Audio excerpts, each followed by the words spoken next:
أعوذ بالله من الشيطان الرجيم۔ میں شیطان مردود سے اللہ کی پناہ مانگتا ہوں۔ بسم اللہ الرحمن الرحیم، اللہ کے نام سے شروع کرتا ہوں جو بڑا مہربان نہایت رحم کرنے والا ہے۔ ہا انتم هؤلاء حاججتم فيما لكم به علم فلم تحاجون فيما ليس لكم به علم والله يعلم وأنتم لا تعلمون۔ دیکھو یہ تم ہی تو ہو جنہوں نے ان معاملات میں اپنی سی بحث کر لی ہے جن کا تمہیں کچھ نہ کچھ علم تھا۔ اب ان معاملات میں کیوں بحث کرتے ہو جن کا تمہیں سرے سے کوئی علم ہی نہیں ہے؟ اللہ جانتا ہے اور تم نہیں جانتے۔ ہاں انتم، ہاں تم، فیما جس میں، علم فیما اس میں، واللہ اور اللہ، لا نہیں، ہؤلاء وہ لوگ، لکم تمہیں، فلما اب کیوں، لیسا نہیں، یعلم جانتا ہے، تعلمون جانتے، حاججتم تم نے جھگڑا کیا، بھی اس کا، تو حاجون تم جھگڑتے ہو، علم کچھ علم، وانتم اور تم۔ یہودی کہا کرتے تھے کہ حضرت ابراہیم علیہ السلام یہودی تھے اور عیسائی کہتے تھے کہ وہ عیسائی تھے۔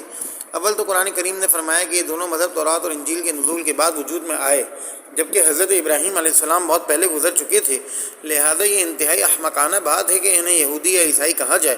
اس کے بعد قرآن کریم نے فرمایا کہ جب تمہارے وہ دلائل جو کسی نہ کسی صحیح حقیقت پر مبنی تھے تمہارے دعووں کو ثابت کرنے میں ناکام رہے ہیں، تو حضرت ابراہیم علیہ السلام کے بارے میں یہ بے بنیاد اور جاہلانہ بات کیسے تمہارے دعوے کو ثابت کر سکتی ہے؟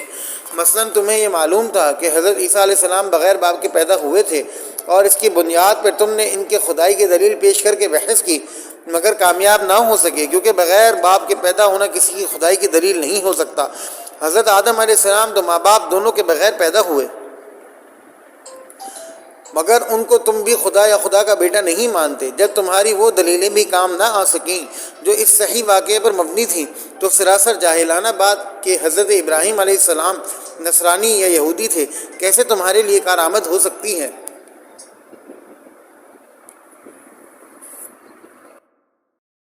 ما كان إبراهيم يهوديا ولا نصرانيا ولكن كان حنيفا مسلما وما كان من المشركين۔ ابراہیم نہ یہودی تھے نہ نصرانی، بلکہ وہ تو سیدھے سیدھے مسلمان تھے اور شرک کرنے والوں میں کبھی شامل نہیں ہوئے۔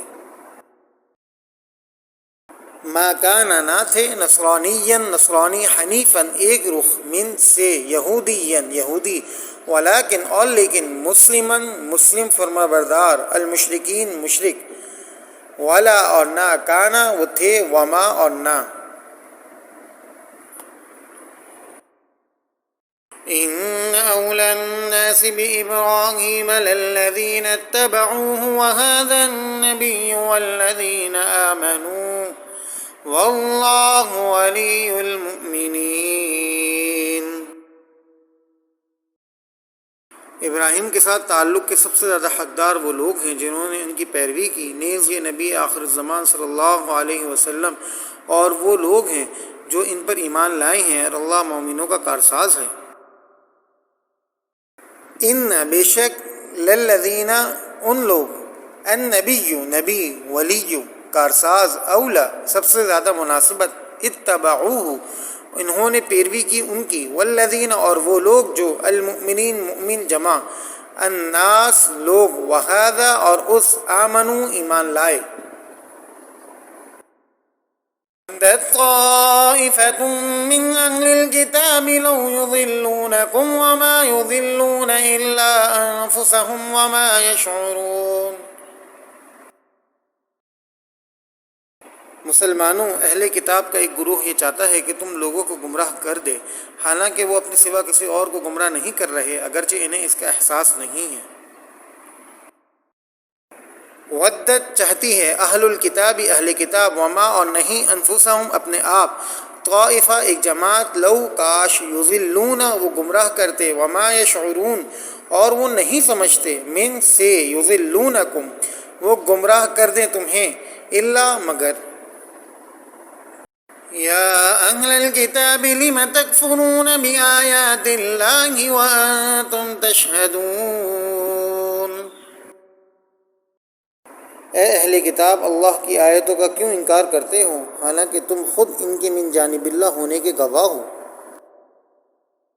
یا اہل الکتاب، اے اہل کتاب، بآیاتی آیتوں کا تکفرون تم انکار کرتے ہو، لما کیوں، وانتم حالانکہ تم تشہدون گواہ ہو۔ یہاں آیاتوں سے مراد تورات اور انجیل کی وہ آیتیں ہیں جن میں حضرت صلی اللہ علیہ وسلم کی تشریف آوری کی خبر دی گئی تھی، اور مطلب یہ ہے کہ ایک طرف تم تورات اور انجیل کے من جانب اللہ ہونے کی گواہی دیتے ہو، اور دوسری طرف ان پیشن گوئیوں کے مصداق یعنی حضرت صلی اللہ علیہ وسلم کے رسالت کا انکار کرتے ہو جو بالواسطہ ان آیتوں کا انکار ہے۔